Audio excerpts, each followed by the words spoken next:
하나님 앞에 의탁하는 복된 시간 되게 하심을 감사합니다. 거룩하신 아버지, 이 시간에 하나님 주시는 말씀을 사모하오니 주여 성령께서 말씀하여 주시옵소서. 하나님의 말씀을 우리의 심령, 우리의 영혼 속에 담아주시고 우리는 이 험악한 세상 속에서도 주의 말씀 붙들고 좌로도 우로도 치우치지 않으며 영원한 그 나라까지 힘차게 달려갈 수 있도록 복을 내려 주시기를 간절히 바라옵고 원하옵나이다. 이 시간도 종의 입술을 기름 부어 말씀의 도구로 사용하여 주셔서 말씀의 지혜와 지식과 능력을 더해 주시고 성령이 말하게 하심을 따라 주의 말씀을 담대히 증거함으로 전하는 종이나 말씀을 사모하는 모두가 큰 은혜의 시간, 복된 시간이 되게 하여 주시옵소서. 아멘. 우리 구주 예수님의 이름으로 기도하옵나이다. 아멘. 아멘. 오늘은 봉독한 말씀을 통해서 가장 크신 예수의 은혜라고 하는 이런 말씀으로 같이 은혜를 받도록 하겠습니다. 하나님은 하늘에 계신 우리의 아버지이십니다. 우리가 육신을 낳으신 이를 아버지라고 하는 것도 그건 바로 내가 존재하기 때문에 나를 낳아준 그분을 우리가 인정하는 것이다. 하나님을 아버지라 함도 역시 내 영혼이 존재하기 때문에 내 영혼을 실제로 어디서 왔느냐, 나를 낳아주신 그 하나님을 인정하는 것이다. 정말 우리가 늘 반복해서 말씀을 듣지만은 우리는 어떤 교회나 어느 건물 속에 들어와서 예배나 또는 여러 가지 의식에 참여함으로써 우리가 그리스도인이 되는 것이 아니라 그리스도인은 실제적으로 신앙을 체험하는 겁니다. 그래서 우리가 처음 예수를 믿을 때 무엇을 체험했느냐? 바로 우리가 처음 예수를 믿을 때 우리는 회개라고 하는 그런 회개를 체험을 통해서 예수를 믿는 겁니다. 회개하지 않고는 예수를 믿지 못합니다. 회개라는 것을 고치지 않고는 절대로 그리스도인이 될 수가 없고 하나님을 아버지라고 부를 수가 없는 것이다. 회개는 실제로 자기만 가지고 있는, 자기가 숨겨놓고 있는 죄를 자복하고 그래서 전부 토에 내놓고 그리고 용서를 받는 것이다. 그래서 자기가 용서받았다고 하는 아주 후련한 그런 체험을 하는 것입니다.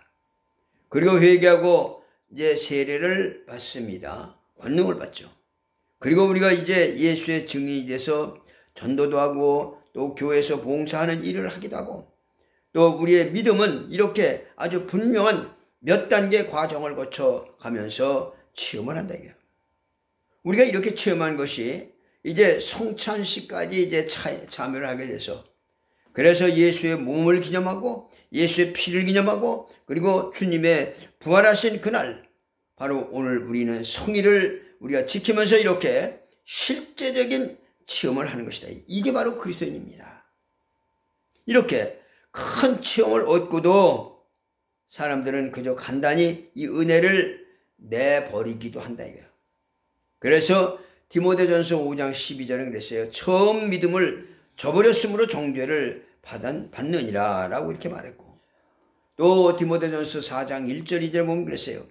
그러나 성령이 밝히 말씀하시기를 후일에 어떤 사람들이 믿음에서 떠나 미혹하는 영과 귀신의 가르침을 따르리라 하셨으니 자기 양심이 화인 맞아 외식함으로 거짓말하는 자들이라고 이렇게 경고를 했습니다. 우리가 예수 믿으면서 일평생을 신앙생활 아주 돈독하게 잘 해야 할 텐데 그동안에 일평생을 지속하지 못하고 자꾸 도중에 하차하고 또 자꾸 무너지고 이런 것을 봅니다. 성경에도 어떤 사람은 말씀을 들어도 그 말씀을 새가 와서 다 집어먹듯이 금방 다 까먹는 자. 그런가 하면 어떤 자는 곧 말씀을 듣고 기뻐하다가 말씀으로 인해서 환난과 핍박이 올 때에 넘어지는 자. 또 어떤 자는 말씀을 듣고 신앙생활 하다가 가시던 불에 그 떨어진 씨앗처럼 열매를 맺지 못하는 자. 그리고 무너지는 사람. 그런가 하면 어떤 사람은 30배, 60배, 100배에 결실하는 사람. 이렇게 여러 가지가 나온다 그랬어요. 그래서 우리의 믿음이 끝까지 지속되어야 되는데 그렇지 못한 것은 바로 이 시험이 들어서 지속하지 못한다는 것입니다. 예수께서 겟세마네 동산에서 그가 애절하게 예수님 기도하시면서 제자들에게 부탁을 합니다. 너희는 깨어서 기도하라. 마음이 원이로되 육신이 약하도다. 그래 시험에 들지 않도록 기도하라고 부탁을 하셨다 이거. 그럼 그 시험이라고 하는 것이 뭐냐? 시험이라는 거 있다는 거예요. 예수께서 성령 충만해서 공생애로 들어가실 때도 제일 처음 부딪힌 것이 바로 이 시험이요. 시험하는 자가 예수의 하나님의 아들도 시험을 했거늘 우리 성도들이야 뭐 어떻겠느냐는 것이죠.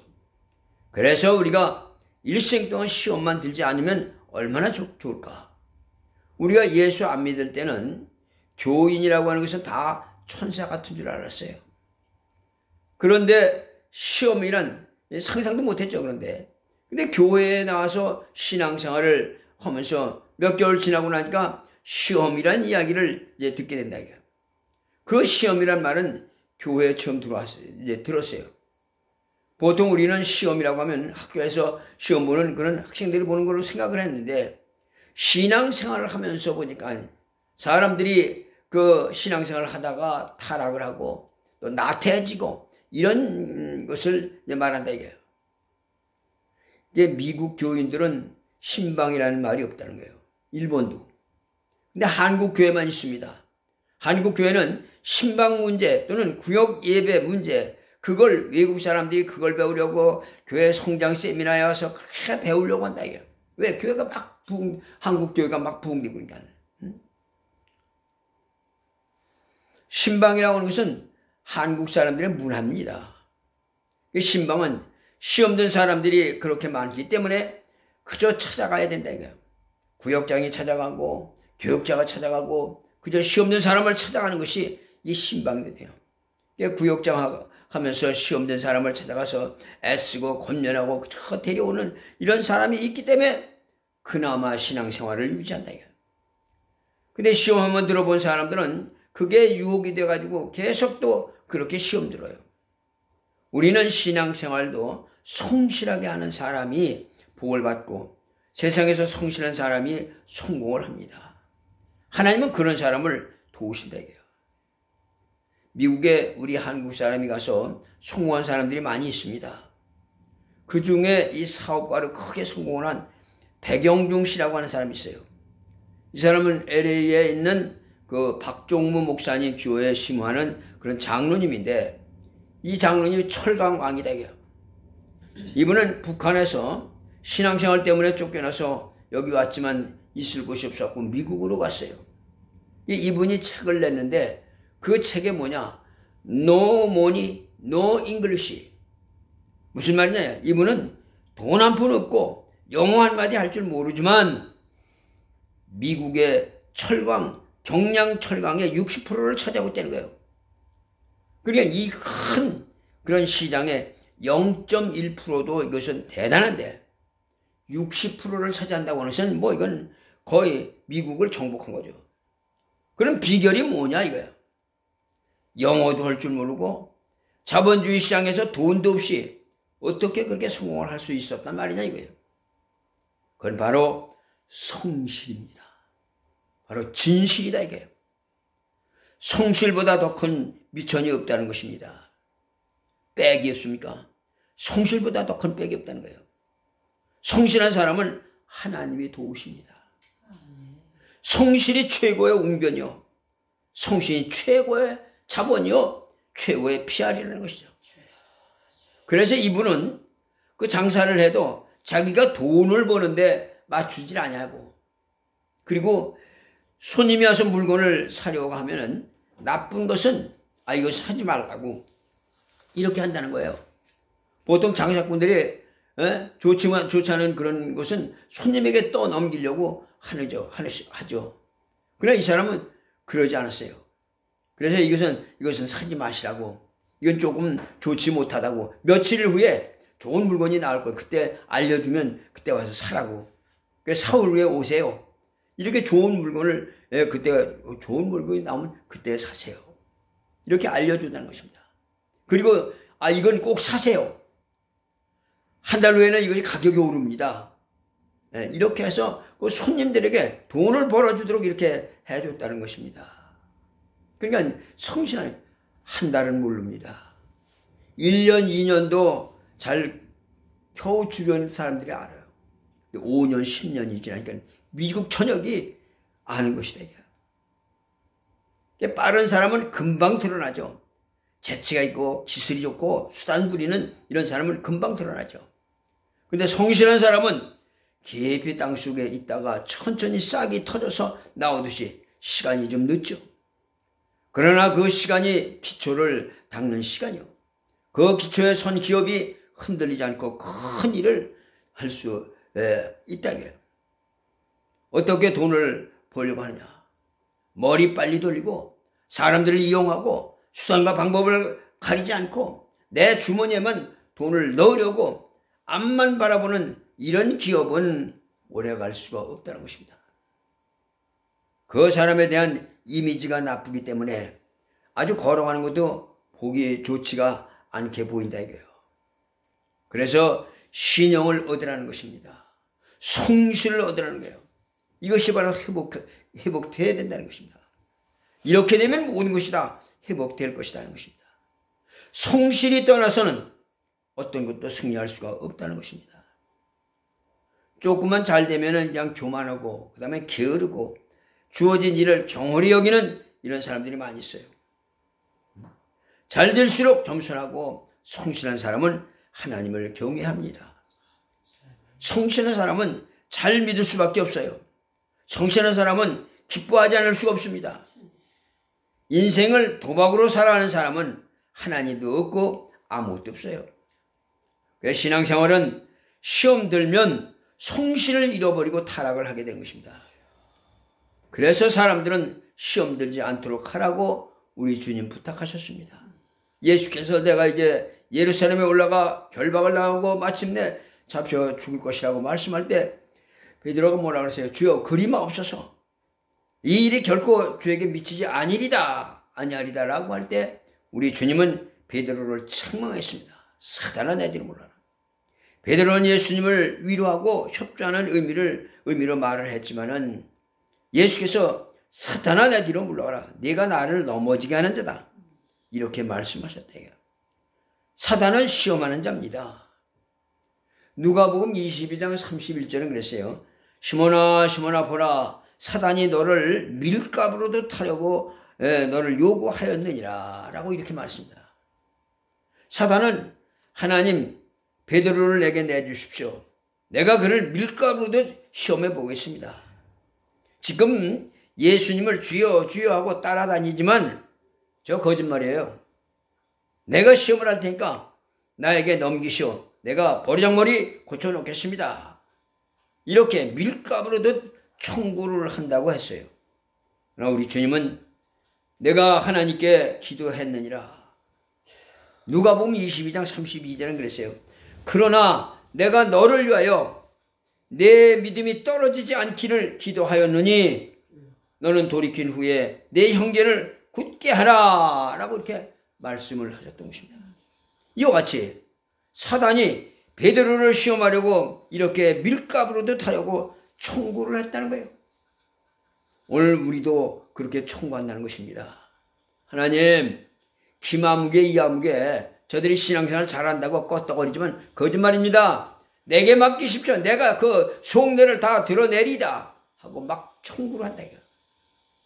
마귀는 세상 임금이라고 했어요. 임금이 뭡니까? 그 임금의 명령을 추상 같다고 그랬습니다. 추상이 뭐냐? 가을 추자 서리상자예요. 가을에 서리 한 번만 맞으면요. 그렇게 매웠고 뻘겋은 고추가 그냥 허옇게 퉁밀어집니다. 채소도 그냥 서리 한 번 맞으면 꼬부라지죠. 바로 추상이라. 임금의 기침소리에 막 팍 꼬부라지죠. 마귀는 세상의 임금이라고 그랬어요. 마귀가 한방 시험을 해야 되면 서리 맞은 가을 채소 모양 그렇게 돼버릴 수 있다는 것입니다. 그게 무서운 거죠. 그래서 우리에게 시험 들지 않도록 깨어서 기도하라고 그게 말씀을 하신 것입니다. 마귀는 예수가 하나님의 아들인 줄을 알면서도 아들을 그렇게 시험을 했거늘 하물며 누구인들 못하겠느냐. 귀신은 회개하는 사람에게서 떠납니다. 귀신이 떠나갔다가 쉴 곳이 없다고 쉴 곳을 찾다가 찾지 못하면 다시 제 집으로 들어온다는 거예요. 근데 올 때는 저보다 악한 귀신 7을 데리고 들어온다라고 그랬어요. 그래서 귀신 하나가 나갔다가 7을 데리고 들어온다고 하니까, 그래서 나중 형편이 전보다 더 심하겠느니라. 약한 세대가 이렇게 되리라고 경고를 했습니다. 우리는 귀신이 들었다가 귀신이 나간 다음에 참으로 영적 생활 잘 하다가 한 번 시험 들면 또 정말 그들이 또 더 악해지고 앙대해지는 이런 것을 볼 수가 있어요. 시험 드는 순간에 가룟 유다도 예수님의 제자예요. 그러니까 그가 시험 되니까 그만 예수 팔고 그것도 견딜 수가 없어서 자기 목을 매달아 죽습니다. 인간이 한 번 시험 들면 걷잡을 수가 없어요. 그래서 예수께서 경고하시기를 시험에 들지 않게 깨어서 기도하라고 했습니다. 우리에게 주기도문을 우리에게 가르쳐 주기도 시험에 들지 알게 하옵시며 다만 악에서 구하옵소서라고 이렇게 기도하라고 했어요. 그러니까 시험하는 자가 우리를 청구할지라도 우리를 시험에 들지 않게 하는 자에게 시험하는 자에게 우리를 내주지 마옵소서 하고 날마다 그렇게 기도하라고 가르쳐 주셨습니다. 이 시험 드는 것이 뭐냐? 시험 들면은 배운 만도 크게 해지는 것입니다. 회개가 불가능해지고 회개가 안 되는 것입니다. 이 시험 드는 자가 어떤 굉장한 그런 변화가 있지 않으면 참으로 어렵다는 것이죠. 여기서 그래서 예수 말씀하신 종말에 가서 니느웨 성 사람들이 일어나 이 시대를 정죄하리라 그랬어요. 왜냐하면 니느웨 성 사람들은 요나의 전도를 받고 회개했어요. 그 니느웨 성이 얼마나 크냐면 사흘길이라고 그랬어요. 그런데 하루 만에 전도를 다 했어요. 그들은 요나의 전도를 받고서 왕으로부터 모든 낮은 자까지 전부가 다 제에 앉아 회개했다고 그랬어요. 그런데 요나보다 더 크신 예수님의 전도를 받고도 회개치 않는 이런 자들은 니느웨 성 사람들이 정죄한다는 것입니다.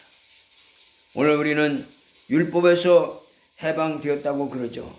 근데 율법에서 해방되어 우리가 얻은 것이 뭐냐? 율법은 회개가 불가능한 겁니다. 율법에서는 아무리 회개한다 할지라도 자기가 지은 죄는 자기가 갚아야 돼요. 그게 율법이에요. 죄에 대해서 반드시 책임을 져야 됩니다. 그래 율법은 은혜가 없기 때문에 율법에서는 회개가 아무 소용없다. 그러나 우리가 율법에서 벗어나서 복음을 듣게 됨으로 말미암아 복음에는 은혜가 있다. 회개하면 용서라는 것이 있어요. 그건 뭐냐? 주님께서 우리 죄를 담당해 주셨어. 우리가 의로워서 무슨 의롭다함을 받는 것이 아니라 주님이 담당해 주셨기 때문에 죄 문제를 해결해 주셨기 때문이다. 그러니까 율법에서 비록 벗어났다 할지라도 이 니느웨 성 사람들이 정죄를 한다 이거야. 그런데 요나보다 더 크신 이가 누구냐? 예수님 자신을 두고 하신 말씀이에요. 바로 복음이 예수를 통해서 세상에 전파되었다 이거야. 그래 율법 아래 있는 자들이 회개를 해도 아무 소력이 얻지 못했지만은 이제 복음을 들으면서 우리가 회개하고 은혜를 받았습니다. 그러면 이제 완전히 이 시험에서 이기고 다시 시험 들지 않도록 우리 자신을 철저하게 신앙생활하고 관리를 해야 한다 이겁니다. 근데 복음을 듣고도 회개치 않는다면 비록 율법에서 벗어났다 할지라도 니느웨 성 사람들이 정죄한다는 것입니다. 회개 없이는 그리스도인이 될 수가 없는 것이죠. 회개 없이는 성령을 받을 수 없어요. 회개 없이는 하나님을 아버지라 부를 자녀의 권리를 얻을 수가 없는 것이다. 그게 회개해야 된다는 것이죠. 다시 말하면 귀신이 나갔다가 다시 들어오지 못하도록 회개해야 합니다. 나갔다가 다시 들어올 때는 자기보다 더 악한 놈 7을 데리고 온다고 했으니 나중에 형편이 더 심해진다고 그랬어요. 그러니까 그들이 다시 들어오지 못하도록 철저하게 그렇게 다시 억압되지 않도록 철저하게 그렇게 회개하고 해야 된다. 개가 토했다가 다시 가서 그 토한 것을 다 핥아 먹듯이 그렇게 하지 말고 철저하게 회개를 하라는 것입니다. 그리고 또 이 시대 사람을 남방 여왕이 와서 정죄를 한다 그랬어요. 남방 여왕이 뭐냐? 스바 여왕이죠. 저 에티오피아 왕인데 아프리카에 있는 여왕입니다. 그가 솔로몬의 소문을 듣고서 솔로몬이 이루어놓은 업적을 보려고 그가 왔다 올 때에 그는 그냥 온 것이 아니라 황금을 싣고 왔다 이거야. 보물을 싣고 와서 솔로몬에게 예물을 주고 솔로몬의 얘기를 듣고 홀딱 반해가지고 내려갔다 이거야. 바로 이 솔로몬의 지혜를 드리려고 남방 끝에서 황금을 싣고 온 이 여왕이 있는데 솔로몬보다도 크신 바로 그 예수의 하시는 진리를 듣고도 내가 감사치 않냐느냐 하는 것입니다. 그러므로 세상 끝날에 남방 여왕이 일어나 인색한 이 시대 사람들을 정죄하리라고 이렇게 말씀하는 겁니다. 베드로전서 1장 17절에는 사람을 외모로 보시지 않고 각 사람의 행위대로 사람을 들어 사용하시는 분이시다 그랬어요. 이 말씀을 해석하면 하나님은 사람 차별하지 않으신다는 것입니다. 잘났다 못났다 또는 뭐 있다 있느냐 없느냐 이런 차별을 안 하신다. 그러나 행위는 보신다는 겁니다. 우리가 행위대로 구원받는 것은 아닌데 하나님의 행위를 보십니다. 기도는 행함이 없는 그런 기도는 거짓 기도예요. 하나님을 속이려 하는 것이다. 그러니까 우리 모든 신앙이 하나님 앞에 성실해야 합니다. 특별히 이 보이지 않는 뒤의 생활이 사람들이 보이지 않는 뒤의 생활이 하나님 보시기에 성실한 그런 생활일 때 하나님은 그를 들어서 쓰시고 축복하시고 그래서 하나님의 유업을 이을 자로 만들어 주신 것이다 이거예요.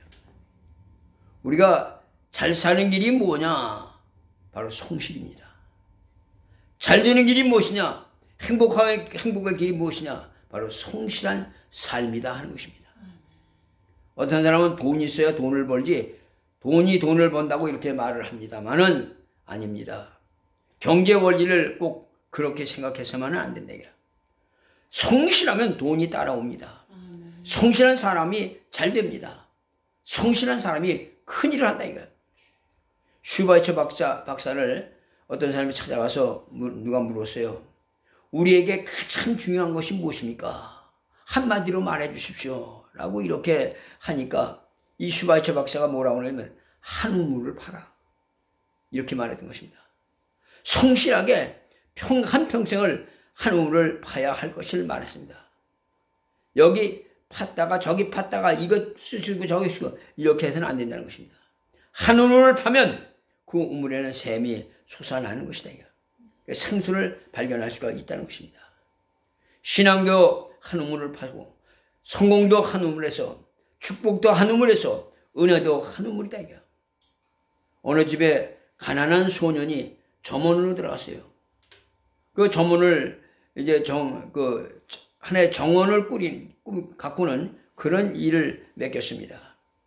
부잣집에서 많은 사람 가운데 이 소년에게 정원을 가꾸는 일을 맡겼는데 그냥 열심히 청소하고 거름 주고 물 주고 그 다음에 정원을 깨끗하게 가꾸고 잔디를 깎고 이렇게 했다. 근데 이 소년이 그날부터 그래서 정원이 얼마나 아름답게 꾸며졌는지 아주 깨끗하고 그렇게 바뀌었다. 잘 관리했어요. 부지런했습니다. 아름답습니다. 좋은 꽃들이 피어났어요. 작품이 됐습니다. 모두 감탄하는 겁니다. 그래 하루는 주인이 물었어요. 아니 월급을 더 주는 것도 아닌데 뭘 그렇게까지 하느냐. 그러니까 이 소년이 말합니다. 주인님 아닙니다. 주인께서 나에게 맡겨주신 이 정원을 아름답게 꾸밀 그런 책임이 내게 있습니다. 나는 행복합니다. 나는 아름답게 꾸미는 것이 좋습니다. 그러니까 그 조각은 왜 또 그렇게 하느냐. 그건 나의 취미입니다. 이렇게 하니 얼마나 아름다운지 모르겠습니다. 라고 하더라는 것입니다. 근데 이 소년이 바로 나중에 세계적인 조각가 바로 미켈란젤로라는 것입니다. 그렇습니다. 화가 밀레가 처음부터 그렇게 유명한 그림을 그린 것이 아닙니다.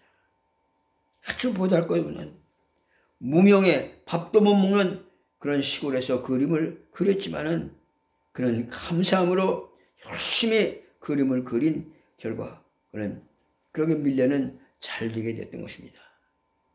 백화점 왕 워너메이커는 남의 집 점원이었습니다.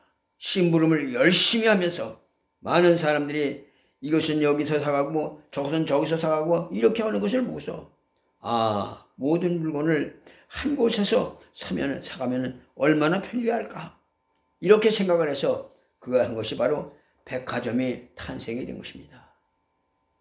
부지런하고 성실한 자의 그 사명을 다하는 그런 사람에게 아이디어가 나오고 지혜가 생기고 창의력이 생기고 그리고 기쁨이 생기는 것입니다. 우리나라의 60년대 박정희가 군사혁명을 일으킬 때는 GNP가 80불이었어요.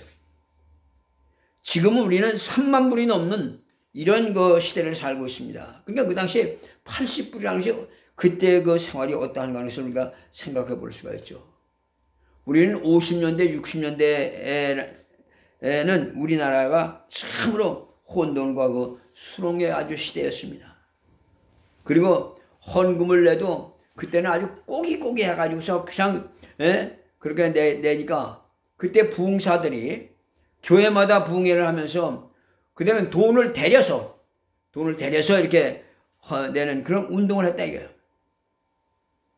일본 사람들은 돈을 이게 접어서 그렇게 하는 사람이 없다는 것입니다. 신기하게 우리 한국 사람들은 다 그 반듯한 돈을 낸 것이냐 접어서 그 한 번 접는 것이나 두 번씩 접어갖고 막 그렇게 하고 있는 힘을 다해서 갖다 넣었다 이게요. 이렇게 되니까 그걸 또 표현을 하고 또 굉장히 힘이 들고 연보는 미리 준비해서 드리는 것이 참 연보여 억지가 아니라고 고린도후서 9장 5절에 이렇게 말하고, 또 연보라고 하는 것은 극한 가난 중에서 하는 것을 하나님이 지켜보신다라고 고린도후서 8장 2절에 말했고, 누가복음 21장 1절 3절까지 쭉 보면은 그 과부가 두 냅돈을 헌금 하면 넣는 것을 우리 예수님께서 아주 유심히 보신 거예요. 그걸 유심히 쳐다보신 것처럼 이 극한 가난 중에 후한 연보를 드림으로 하나님이 이런 자들을 부욕해 하시려고 바로 예수를 보내셔서 예수께서 우리의 가난을 먼저 짊어지게 이렇게 하셨다라고 했습니다. 마지막 때의 남방여왕이 이 시대 사람들을 정죄한다. 솔로몬의 지혜를 드리려고 땅끝에서 황금을 싣고 왔는데 이 시대 사람들은 솔로몬보다 더 큰 주님의 지혜, 주님의 진리를 듣고 있는데 생명의 진리를 듣고도 인색하다는 것이죠. 그래서 가장 크신 하나님께서 예수께서 직접 입으로 말씀하신 이 복음을 듣고도 회개치 않는 자들, 진리를 듣고도 감사치 않는 자들에 대해서 요나와 남방여왕이 이 시대 사람들을 정죄할 것이다 라고 이렇게 말하는 것입니다. 오늘 우리는 귀신이 한번 떠나가면 다시 들어오지 못하도록 정말 우리 시험에 들지 않도록 그렇게 해야 되고, 그리고 정말 귀신은 언제고 우리에게 공격을 해옵니다. 그러나 우리가 철저하게 회개하면 귀신 발포를 치고 시험은 없는 거예요. 우리가 욕심과 탐욕 이런 것 때문에 귀신이 우리를 우리 속에 근거를 삼고 들어와서 우리를 괴롭히고 우리 심령을 괴롭히고 우리 육체를 고통을 주고 하는 것이죠. 그래서 우리가 정말 이와 같이 그런 믿음을 가지고 남방의 니느웨 성 사람들이 회개해서 그렇게 하나님의 복을 받고, 또 남방여왕 그들이 와서 하나님 앞에 감사함으로 복을 받은 것 같이 우리는 이와 같이 하나님 앞에 우리 예수의 가장 큰 그 어떤 은혜보다 가장 큰 은혜는 예수 그리스도의 그 크신 은혜를 우리 입은 자들이니 정말 우리가 이와 같은 큰 은혜를 입은 우리가 이보다 더 큰 복이 어디 있겠어요. 정말 우리 전폭적으로 주님을 신뢰하고 의지하고 믿음으로 승리하고 다시는 귀신들이 들어올 수 없는 그런 놀라운 하나님의 축복으로 승리할 수 있기를 주의 이름으로 축원합니다. 아멘. 기도하겠습니다. 살아계신 우리 아버지, 하나님의 크신 은혜와 사랑을 감사합니다. 아버지 하나님, 우리 예수님께서 참으로 하나님 아버지 우리의 모든 허물과 죄를 다 담당하시고 우리를 용서해 주셔서 우리는 참으로 약점이 많고 허물이 많고 늘 하나님 아버지요 정말로 인간의 여러 가지 하나님 아버지 하나님 온갖 참 불순한 그런 하나님 아버지요 모든 죄악을 우리가 품고 있지만은 그러나 우리 예수님께서 십자가에 피 흘려 우리의 모든 허물과 죄를 다 동말하셨고 담당해 주셔서 이제는 우리가 예수 그리스도 안에서 하나님의 거룩한 자녀 하나님의 거룩한 하나님의 사람으로 축복해 주심을 감사합니다. 아버지 하나님 평생 우리는 하나님 아버지요 늘가 정말로 회개함으로 악한 건 영들이 절대 역사하지 못하게 주님 도와주실 뿐만 아니라 늘 하나님의 은혜 감사하고 감격함으로 정말로 하나님 아버지요 이 시대에 하나님 아버지의 영광을 크게 드러내는 아버지 기뻐하시는 하나님의 귀한 뜻을 이루게 하여 주시옵시기를 간절히 바라옵고 원하옵나이다. 특별히 하나님